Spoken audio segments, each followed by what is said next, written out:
tourner avec moi, on va aller dans 2 Pierre. On va continuer ce qu'on a débuté il y a quelques semaines. Alléluia.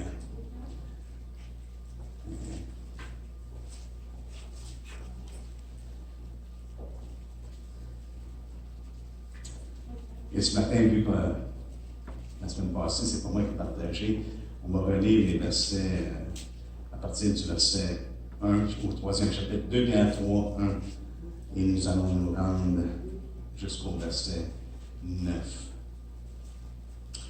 Ça nous dit, voici déjà mes bien-aimés, la seconde lettre que je vous écris. Dans l'une et dans l'autre, je cherche à éveiller par des avertissements votre saine intelligence, afin que vous vous souveniez des choses annoncées d'avance par les saints prophètes et du commandement du Seigneur et Sauveur enseigné par vos apôtres. Sachez avant tout que dans les derniers jours, il viendra des moqueurs avec leur raillerie et marchant selon leur propre convoitise. Ils disent, où est la promesse de son avènement? Car depuis que les pères sont morts, tout demeure comme dès le commencement de la création. Ils veulent ignorer, en effet, que des cieux existèrent autrefois par la parole de Dieu, ainsi qu'une terre tirée de l'eau et formée au moyen de l'eau, et que par ces choses, le monde alors périt, submergé par l'eau, mais par la même parole, les cieux et la terre, dès à présent, sont gardés et réservés pour le feu, pour le jour du jugement et de la ruine des hommes impies. Mais il y a une chose, bien-aimés, que vous ne devez pas ignorer, c'est que devant le Seigneur, un jour est comme 1000 ans, et 1000 ans sont comme un jour. Le Seigneur ne tarde pas dans l'accomplissement de la promesse, comme quelques-uns le croient, mais il use de patience envers vous, ne voulant pas qu'aucun périsse, mais voulant que tous arrivent à la repentance. Amen. Seigneur, encore une fois, on te rend grâce pour ta sainte parole. On te demande, Seigneur Dieu, que par ton esprit ce matin, que tu œuvres dans chacun de nos cœurs. Notre désir, c'est de la recevoir. On aime la vérité, Seigneur Dieu. On veut recevoir l'amour de la vérité en tout temps. Et Seigneur Dieu, que ce soit toi qui nous enseigne. Nous avons besoin que tu viennes à notre aide, Seigneur Dieu, afin qu'on soit réceptif. Et je te demande également ton aide ce matin, Seigneur Dieu, afin que je puisse communiquer clairement ta parole. C'est dans le nom de ton Fils Jésus qu'on te prie et qu'on te rend grâce. Amen. Amen. Amen. Fait que ce matin, je dis, pense-moi le tournevis ou la drille, vous m'apprenez, vous dites, hey, écoute, t'es pas à la bonne place. Et parce que dans les dernières semaines, c'est ce qu'on a fait énormément. Et des fois, je me sens que j'ai négligé un peu mes fonctions en tant que ministre de l'Évangile. Mais ça va se rétablir. Maintenant, les choses vont rentrer plus à la normale. Alléluia. Donc, je pense que c'est important lorsqu'on considère ce qu'on est en train de regarder ensemble. Pierre, plutôt, dans ce chapitre-là, nous parle concernant, il veut nous avertir concernant les choses de la foi, concernant qu'il va y avoir des intrusions de faux prophètes, de faux enseignants qui vont entrer dans l'Église. On a vu ça ensemble. Et une troisième chose qui nous avertit à propos, c'est l'avènement du Seigneur. Et puis, je pense que c'est un sujet qui est très important qu'on aborde ensemble, l'avènement du Seigneur. Pourquoi? Parce que je crois que le cœur du disciple rempli de l'Esprit soupire après l'avènement du Seigneur. Si vous ne soupirez pas après l'avènement du Seigneur, frères et sœurs, peut-être qu'il y a quelque chose qui manque. Peut-être qu'on a besoin de dire, Seigneur, remplis-moi de ton esprit. La parole de Dieu nous exhorte, Paul nous exhorte d'être remplis de l'esprit. Et le terme, c'est être rempli continuellement. Pas simplement une expérience, mais une vie remplie de l'esprit. Et c'est ça qui est important. Et je crois qu'une personne qui est remplie de l'esprit, si on va voir ensemble, juste pour donner un petit aperçu dans Apocalypse 22, une personne qui est remplie de l'esprit soupire après l'avènement du Seigneur, après son retour. Ça nous dit dans Apocalypse 22, verset 17, « Et l'esprit et l'épouse ». Maintenant, on pourrait lire le verset 16 avant. « Et moi, Jésus, j'ai envoyé mon ange pour vous attester ces choses dans les églises. Je suis le rejeton et la postérité de David, l'étoile brillante du matin, et l'esprit et l'épouse disent, viens! Et que celui qui entend dise, viens! Et que celui qui a soif vienne, que celui qui veut prenne de l'eau de la vie gratuitement.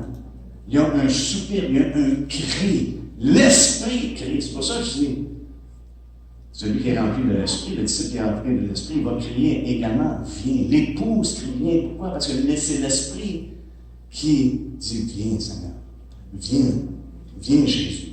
L'épouse également crie, viens Jésus. Et regardez ce qu'il dit au verset 20. Celui qui atteste ces choses dit, oui, je viens bientôt. Et la réponse est, Amen, viens Seigneur Jésus. Alléluia. Fait que l'avènement, ce n'est pas un sujet pour se disputer. L'avènement, c'est pour nous emmener, frères et sœurs, à garder les yeux fixés sur celui qui va retourner. C'est ce que les anges ont dit, n'est-ce pas, aux apôtres, lorsqu'ils regardaient Jésus quand il est monté dans les cieux, sur les nuits, de la même manière qu'ils allaient voir descendre. Il va revenir de la même manière. Donc, frères et sœurs, il n'y a pas de honte à garder les yeux vers les cieux. Même Paul a encouragé les Thessaloniciens, si vous attendez le Fils qui va venir des cieux. On doit garder les yeux sur les cieux, tout en marchant sur la terre. Il ne faut pas avoir la tête dans les airs, et puis pour être efficace sur la terre, en ayant nos pieds sur la terre. On doit marcher dans ce monde, n'est-ce pas? Alléluia. On a vu ensemble, juste faire un petit résumé pour ceux qui n'étaient pas là, mais également pour nous ramener ensemble dans la même ligne de pensée, selon ce que Pierre nous dit. On a vu ensemble, et Pierre a clairement établi que l'avènement du Seigneur n'est pas une fable habilement conçue. Ce n'est pas une histoire. Ce n'est pas des faire à croire. C'est une réalité. Et Pierre nous dit qu'il n'a pas partagé les choses concernant l'avènement du Seigneur de façon à que ce soit nécessairement bien reçu, mais plutôt que ce soit bien communiqué selon la vérité, selon ce que Jésus a enseigné. Donc, ce n'est pas une fable habilement conçue. On a vu également que ce n'est pas fondé sur une interprétation particulière ou privée. Pierre nous dit qu'on doit écouter ce que les prophètes ont lu ce matin. Ça nous dit,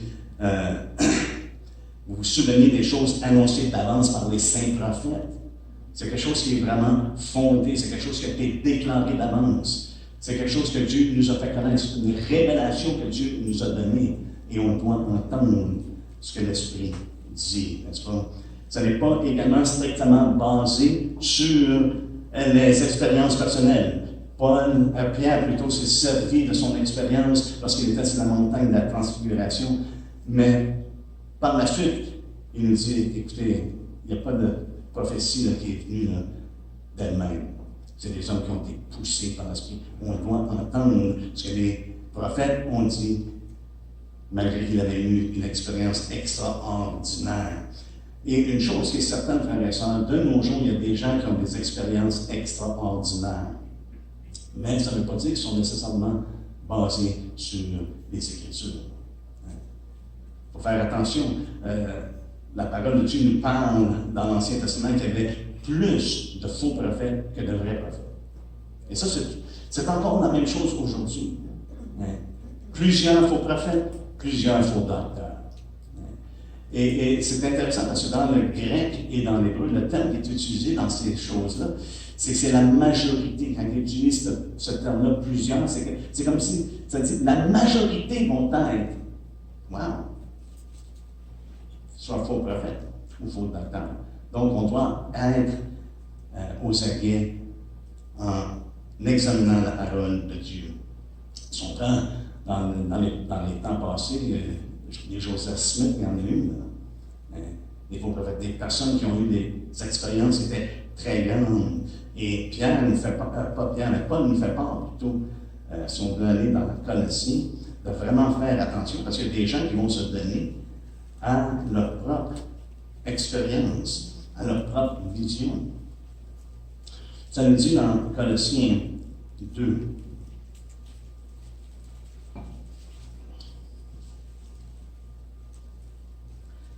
verset 18, ça nous dit que personne, sous une apparence d'humilité et par un culte des anges, ne vous ravisse à son gré le prix de la course, tandis qu'il s'abandonne à ses visions. Il est tenté d'un vain orgueil par ses pensées charnelles, sans s'attacher au chef, dont tout le corps, assisté et solidement assemblé par des jointures et des liens, tire l'accroissement que Dieu donne. Donc, c'est possible qu'une personne parle de grandes choses, de grandes expériences qu'ils ont vécues, même des visions, ils s'abandonnent à ces choses-là, mais sans être attachés au chef. On a vu la semaine passée, n'est-ce pas, d'être attaché à la parole de Dieu, attaché à Christ. C'est ça qui est très, très important, qu'on soit attaché à lui, et non pas simplement à entendre des belles choses, même si ça concerne l'avènement du Seigneur. Si vous voulez tourner avec moi dans Jérémie, je veux juste établir que c'est des choses qui arrivent encore de nos jours et on doit être aux aguets. On doit faire attention. Parce qu'il y en a encore des choses à se mettre, il y en a eu dans le passé. Dans l'Ancien Testament, on est souvent averti justement qu'il allait y avoir des gens qui allaient proclamer des choses qu'ils ont vues ou qu'ils ont expérimentées. Et si vous êtes comme moi, vous écoutez des fois et regardez ce qui se passe sur landscape. Le mot ne vient pas en français. Mais à l'horizon, lorsqu'on regarde ce qui se passe dans le paysage, on pourrait dire, il y a beaucoup de gens qui font mention de leurs expériences avec Dieu. Et des fois, c'est à questionner. Et c'est pour ça qu'on va passer toutes choses à travers la parole de Dieu. Mais la même chose existait dans le temps des prophètes passés. Dans Jérémie 14, c'est pas juste la dire où c'est que c'était, mais dans Jérémie 14,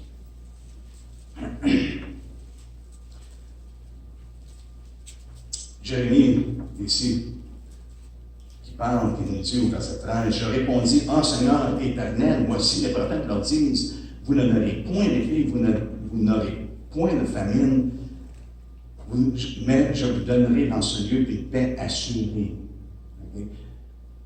Ça semble être bien ce qu'ils disent, n'est-ce pas? Ils garantissent la paix assurée. Au verset 14, ça nous dit, « Et l'Éternel me dit, c'est le mensonge que prophétise en mon nom les prophètes. Je ne les ai point envoyés et je ne leur ai point donné d'ordre. Je ne leur ai point parlé. Ce sont des visions mensongères, de vaines prédictions, des tromperies de leur cœur qu'ils vous prophétisent. » On sait que le cœur est tordu, n'est-ce pas? Parce qu'une personne se donne à ces choses-là, ils vont dire des belles choses, mais qui ne viennent pas nécessairement de la part de Dieu. Dans ce cas-là, on va un petit peu plus loin, au 23e chapitre de Jérémie, il en parle encore une fois, justement, de ces prophètes-là. Ça nous dit au verset 16 de Jérémie 23. « Ainsi parle l'Éternel des armées, n'écoutez pas les paroles des prophètes qui vous prophétisent. Ils vous entraînent à des choses de néant. Ils disent les visions de leur cœur. Et non ce qui vient de la bouche de l'Éternel. » Chose importante, frères et sœurs, nous désirons avoir ce que l'Éternel dit. Et ce que l'Esprit dit à l'Église. Allez avec moi dans l'annotation. Dernière référence. Juste pour démontrer qu'encore de nos jours, autant qu'il y en avait dans ce temps-là, et même lorsqu'on compare les prophètes qui étaient de Dieu avec les prophètes qui étaient faux, souvent il y en avait beaucoup plus que ceux qui étaient vrais. Des fois c'était 400 contre 1. Des fois même 850 contre 1. Dans Jérémie, Lamentation 2, au verset 14, ça nous dit, « Tes prophètes ont eu pour toi des visions vaines et fausses. Ils n'ont pas mis à nu ton iniquité afin de détourner de toi la captivité. Ils t'ont donné des oracles mensongers et trompeurs. » La parole de Dieu nous a emmenés, frères et sœurs, à vivre pour lui. À vivre pour lui, et non pas à vivre pour nous-mêmes. Dieu nous donne abondamment même plus que qu'est-ce qu'on a besoin, parce qu'il connaît nos besoins. On ne doit pas passer notre temps à chercher ces besoins-là. On doit passer notre temps à quoi faire?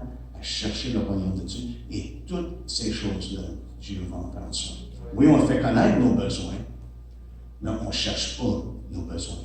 On cherche Dieu. Il y a une grande différence entre connaître les besoins de Dieu, tu sais, Seigneur, tu connais la situation, et puis essayer de chercher ces choses-là et courir après. Il y a toute une différence. Soyons de ceux qui cherchent Dieu, puis on lui fait en connaître nos besoins, malgré qu'il les connaît déjà d'avance. Bien, ce qu'on a vu ensemble, c'est que c'était fondé sur la certitude de la parole de Dieu, mais surtout sur l'autorité suprême et finale de Jésus-Christ. C'est ce qu'il nous dit du commandement du Seigneur. C'est ça qui est important. Après tout, Jésus-Christ, c'est quoi? Il est la pierre angulaire. Il est, même Pierre dans sa première épître en parle, il est la pierre angulaire, il est la pierre principale. Tu enlèves cette pierre-là, tout s'écroule. Tout s'écroule. Ça me fait penser de faire un système qui est très complexe. Et malgré que ce système-là est très, très complexe, souvent c'est une pièce qui fait en sorte que ça fonctionne ou ça ne fonctionne pas. Tu enlèves cette pièce-là, et même si la complexité du système est toute en place, sans cette pièce-là, il n'y a rien qui fonctionne. C'est la même chose concernant notre Seigneur Jésus-Christ. On l'enlève de l'équation, il n'y a plus rien qui fonctionne. C'est son autorité. On a beau avoir tous les prophètes, on a beau avoir la parole de Dieu. Christ doit être au centre de tout. Il est la pierre angulaire, il est la pierre principale. Et Pierre nous a témoigné dans ce chapitre-là la condition spirituelle qui allait avoir dans les derniers jours. Et on a vu ensemble qu'il y en avait des moqueurs avec leur raillerie. Ça allait être le courant normal des derniers temps, et le trait marquant sera l'orgueil et l'arrogance qui va refléter l'esprit antéchrist. C'est ce qu'on a vu ensemble. Des gens qui vont marcher selon leur propre convoitise. Et puis, Jésus nous dit qu'il va y avoir un temps parce que l'iniquité va s'accroître, n'est-ce pas? Et l'amour du plus grand nombre va se refroidir. Lorsqu'une personne ou des gens se donnent à leur propre convoitise, frères et sœurs, c'est la froideur qui va s'installer. Parce qu'ils veulent faire ce qui leur plaît. Ils mettent en question la parole de Dieu, c'est ce qu'on a vu, et puis ils reflètent une ligne de pensée, un raisonnement qui est cyclique ou sionisme. Amen. Et lorsque je considère ça, je réalise que vraiment Pierre est assis au pied de Christ et il a vraiment entendu ce que Jésus enseignait. Mais également, il a vu un autre aspect de tout ce que Jésus a enseigné, c'est qu'il voit le cœur de Dieu à travers tout ce qui se passe. Et puis on voit ça à partir du verset 8, ça nous dit, mais il est une chose, bien-aimé. C'est ce que j'aimerais qu'on regarde ensemble ce matin. Il est une chose, ok, bien-aimé, que vous ne devez pas ignorer. Vous remarquez au verset 5, ça dit, les gens, dans les derniers temps, dans les derniers jours, il va y avoir une mentalité où les gens veulent ignorer. Ça va être ce qui va prédominer dans les derniers temps. Ils veulent ignorer. Bon, moi pas avec les faits. Donnez-moi pas des réponses qui sont véritables ou prouvables. Non, pas je veux. Ils veulent ignorer. Mais si Pierre nous dit, il y a une chose. Là, il parle au saints, il parle à l'Église. Mais il y a une chose bien-aimée que vous ne devez pas ignorer. C'est qu'un jour, c'est que devant le Seigneur, un jour est comme 1000 ans, et 1000 ans sont comme un jour. Qu'est-ce que ça vous dit? Qu'est-ce que ça vient nous révéler? Qu'est-ce que Pierre est en train de nous dire? C'est que le temps du Seigneur n'est pas notre temps. On ne peut pas regarder les choses simplement de notre propre point de vue. Parce que nous, on a tout ça en ligne. Hein? On va faire ça, telle chose. Nous, on pensait d'être déménagé le 31 mai. On a déménagé le 12 juin. C'est parce qu'on On aime séduire les choses, on veut que les choses avancent selon notre cédule. Mais il y a une chose qu'on ne doit pas ignorer. C'est que notre cédule n'est pas la cédule de Dieu. Voyez-vous, la question qui se posait à ces personnes-là, c'est de dire, où est la promesse de son avènement? C'est pas encore arrivé, là, ça fait longtemps. Les choses demeurent la même depuis que les pères sont morts, tout demeure la même chose. On tourne en rond, c'est du cyclisme. Tu dis, oh, attends, c'est tout le temps la même chose. Et ça mène à vivre une vie qui est dépassionnée, une vie qui est lassée, et puis les gens font leur propre chose. Mais vous, soyez pas ignorants de ça. Un jour est comme 1000 ans devant le Seigneur. Et 1000 ans sont comme un jour. Autrement dit, il n'y a pas de perte de temps avec Dieu.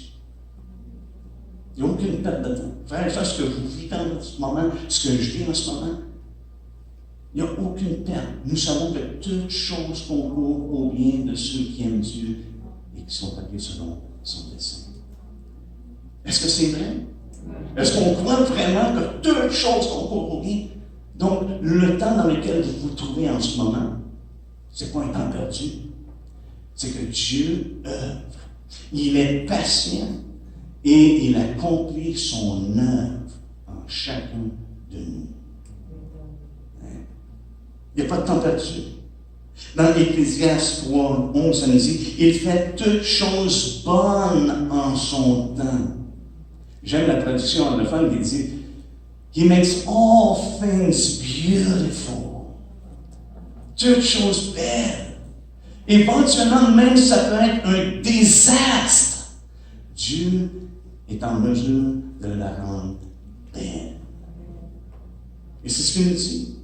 Il fait toutes choses bonnes en son temps. L'enfance, c'est en son temps, pas en mon temps. Hein?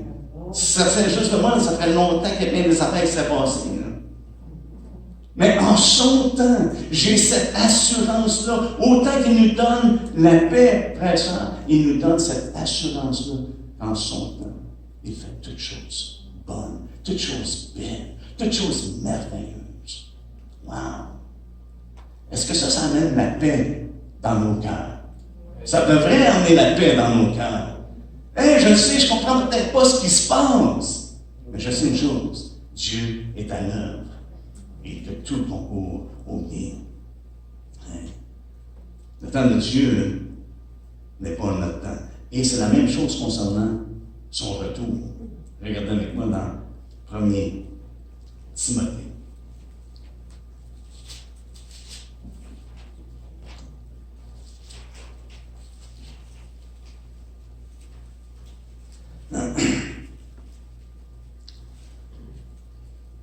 Regardez votre moi là. Je veux juste vous lire quelque chose dans le titre. Même Paul nous fait peur que le fait que l'Évangile ait été amené, ça a été amené en son temps. Le fait que la parole de Dieu est prêchée, c'est dans le temps de Dieu. Alléluia.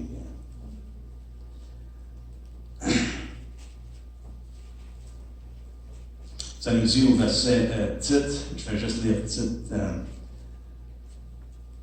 qui parle concernant, qui était serviteur de Dieu, l'apôtre de Jésus-Christ pour la foi des élus, au verset 1. Les élus de Dieu et la connaissance de la vérité qui est selon la piété, lesquels reposent sur l'espérance de la vie éternelle promise avant tous les siècles par le Dieu qui ne ment point et qui a manifesté sa parole en son temps. Comment? Par la prédication qui m'a été confiée d'après l'ordre de Dieu, notre Sauveur, en son temps. En son temps, sa parole a été manifestée en son temps. Christ est venu en son temps. Dans le temps de Dieu, Christ est né. C'est en son temps, frères et sœurs. Ça nous dit dans Galates 4:4, mais lorsque les temps ont été accomplis, Dieu a envoyé son Fils, né d'une femme, née sous la loi. En son temps. Mais c'est la même chose pour l'avènement du Seigneur. Jésus va revenir au temps du Père. Et même Jésus a dit, c'est pas nous autres de connaître ces choses-là. c'est réservé au Père seul. C'est en son temps. Ma prière, c'est qu'on soit comme les fils des écarts, qui avaient l'intelligence des temps pour savoir ce qu'on doit faire. Dans ce temps-là, c'était ce qu'Israël devrait faire. Mais là, maintenant, c'est ce que nous devrions faire, nous. Hein? Qu'on ait l'intelligence des temps. Mais retournez avec moi dans 1er Thessaloniciens 6. Pas Thessaloniciens.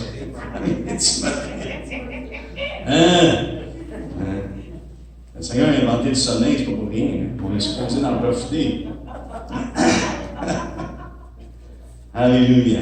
Regardez ce que Paul nous dit ici. Au verset 14, il dit de garder le commandement et de vivre sans tâche, sans reproche, jusqu'à l'apparition de notre Seigneur Jésus-Christ, que manifestera en son temps le bienheureux et seul souverain, le roi des rois, le Seigneur des seigneurs, qui seul possède l'immortalité, qui avait une lumière inaccessible que nul homme n'a vu ni ne peut voir, à qui appartiennent l'honneur et la puissance éternelle.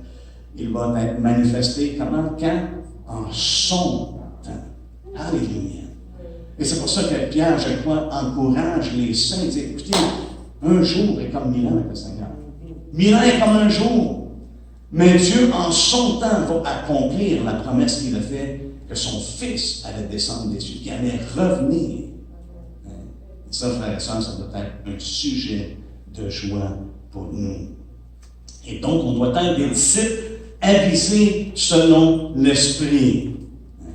Ça veut dire que l'Esprit va nous conduire dans certaines vérités, et mais que ça étend, il va nous en révéler encore plus. Non, il va nous conduire dans toute la vérité.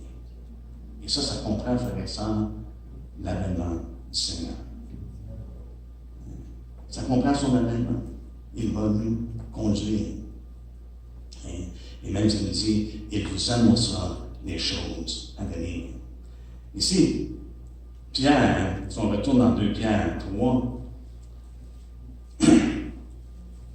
on voit que c'est pour calmer nos cœurs. Le temps de Dieu, dans le temps de Dieu, les choses vont s'accomplir telles qu'il a annoncé et telles qu'il a prévu. Au verset 9, il nous fait part que Dieu est patient. Ça nous dit, le Seigneur ne tarde pas dans l'accomplissement de la promesse. Il n'est pas en retard. C'est-tu bon à savoir? Dieu n'est pas en retard. Il ne se garde pas en tête et dit, mais comment est-ce que je vais faire pour que ça arrive? Non, il n'est pas en retard. Tout est en cédule, selon son dessein. Ça, c'est Dieu. Il ne tente pas dans l'accomplissement de la promesse, comme quelques-uns le croient, mais il use de patience envers vous. Il y a un point ici qui est très important. Il dit, il use sa patience envers vous. C'est évident qu'il y a des gens qui font partie de l'Église, font partie de l'Assemblée, font partie des gens qui nous parlent, qu'il y a des choses qui semblent clocher, ça tourne pas rond. Mais il dit, Dieu est patient. Les frères et sœurs, je veux nous exhorter les uns les autres, d'être patients les uns avec les autres. Pourquoi? Parce que Dieu est à l'œuvre. Et regardez l'œuvre que Dieu va accomplir. Ne voulant pas qu'aucun périsse.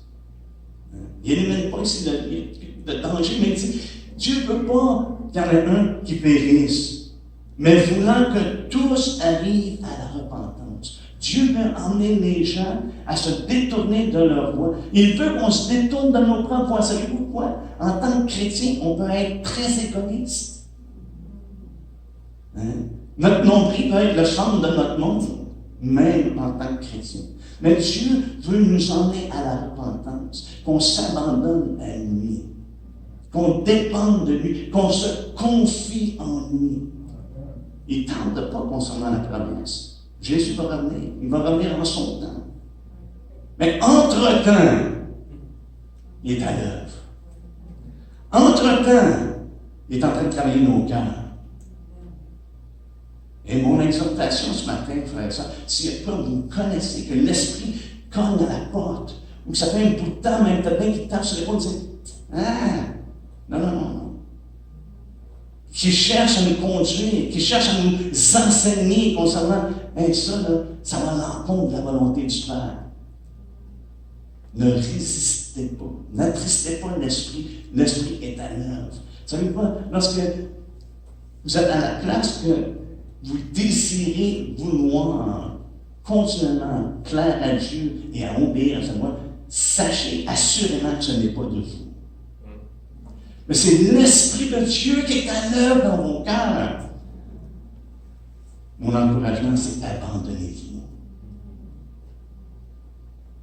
Abandonnez-vous à Dieu. Écoutez ce que l'Esprit dit. L'Esprit ne nous mènera pas à vivre contraire à la parole de Dieu. Il nous amène à vivre selon la parole de Dieu. Il nous amène à garder la parole de Dieu. Celui qui m'aime, Jésus dit, garde ma parole. Donc, si vous avez un désir de plus en plus grand de vouloir garder sa parole, sachez que ça vient de Dieu, ça ne vient pas de votre chair. C'est le contraire. Si vous voyez que ce désir-là n'est pas là, sachez que ça, c'est la chair et non pas l'esprit. L'esprit nous amène à répondre, à recevoir ce que Dieu dit et de le mettre en pratique. Non pas pour être sauvés, mais parce qu'il est à l'œuvre dans nous, parce que nous sommes sauvés. Maintenant, c'est le désir qui est au fond de notre cœur. C'est pour ça que je pense qu'il y a des gens qui disent « J'aime Jésus » puis qui vivent contrairement. Jean me dit c'est un oxymore. Ça dit que la vérité n'est pas en nous. On doit vivre pour le Seigneur. Il est patient. Il est patient. Il ne veut pas qu'aucun périsse, mais qu'ils arrivent à la repentance. Paul nous dit la même chose. Paul nous dit la même chose. Et c'est pour ça que le Seigneur n'est pas revenu. Quand même, il va venir en son temps. Mais entre-temps, c'est qu'il œuvre dans nos cœurs. Il veut nous emmener à lui. Avec un cœur entier. Alléluia. Paul nous dit dans 1er Timothée, justement, on connaît bien le passage, on va le relire ensemble. On voit ici que Paul, qui a été enseigné par l'Esprit, par révélation de la part du Seigneur Jésus, et Pierre qui a appris en étant assis aux pieds de Jésus, parle le même langage. Ça nous dit au verset 3 de 1 Timothée 2. Cela est bon et agréable devant Dieu, notre Sauveur, qui veut que tous les hommes soient sauvés et parviennent à la connaissance de la vérité. C'est ça son désir. Car il y a un seul Dieu et aussi un seul médiateur entre Dieu et les hommes, Jésus-Christ, homme, qui s'est donné lui-même en rançon pour tous. C'est là le témoignage rendu en son propre temps. En son propre temps, dans le temps de Dieu, et pour lequel j'ai été établi prédicateur et apôtre. Je dis la vérité, je ne mens pas, chargé d'instruire les païens dans la foi et la vérité. Donc, à nous de recevoir ce que l'Esprit dit par l'entremise de son serviteur. Excusez. Dans Tite 3, 4, nous savons que c'est lorsque la bonté de Dieu, notre Sauveur, et son amour pour les hommes ont été manifestés. Dieu aime les hommes et son désir, c'est qu'ils parviennent à la repentance, qu'ils parviennent à la connaissance de la vérité. Alléluia. Donc, dans 2 Pierre, on retourne dans 2 Pierre, c'est ce que Pierre nous fait part ici. On voit ici comme une vision du cœur de Dieu. Dieu, dans son amour pour les hommes, a envoyé son Fils en son temps et il a promis qu'il allait revenir en son temps. Et entre-temps, son désir, son cœur, et il parle, non pas seulement ceux du temps, mais il parle à ceux qui l'écrivent. Et la semaine prochaine, on va regarder ensemble à qui il écrit et qu'est-ce qu'il dit concernant justement l'avènement du Seigneur. Okay. Là, on va rentrer dans le spécifique. Je pensais de le faire cette semaine, mais on va attendre, c'est déjà l'heure avance. Et puis, je pense, au lieu de commencer et pas finir cette portion-là, j'aime attendre. Amen. Est-ce qu'on peut se lever ensemble, s'il vous plaît? Merci pour votre patience. Je sais que vous ne voyez pas ce qui se passe en dedans. Là. Ça travaille fort. Alléluia. Père, on te rend grâce encore une fois parce que tu nous démontres ton amour, tu nous démontres ta patience. Et Seigneur Dieu, ton désir qu'on soit de plus en plus comme ton Fils. Et que tu œuvres dans nos vies, Seigneur Dieu, tu œuvres dans nos cœurs, tu nous donnes tout ce qui est nécessaire afin qu'on soit conforme à ton Fils Jésus-Christ. On te remercie. Continue, Seigneur, d'œuvrer en nous. Amène-nous, Seigneur Dieu, à te désirer davantage. Et amène-nous à se soumettre à toi entièrement, à s'abandonner, te faisant confiance que c'est toi, Seigneur, qui es maître au-dessus de tout et que tout concourt à notre bien. On te remercie. Au nom de Jésus. Amen. Amen. Merci pour votre patience. Que le Seigneur vous bénisse abondamment.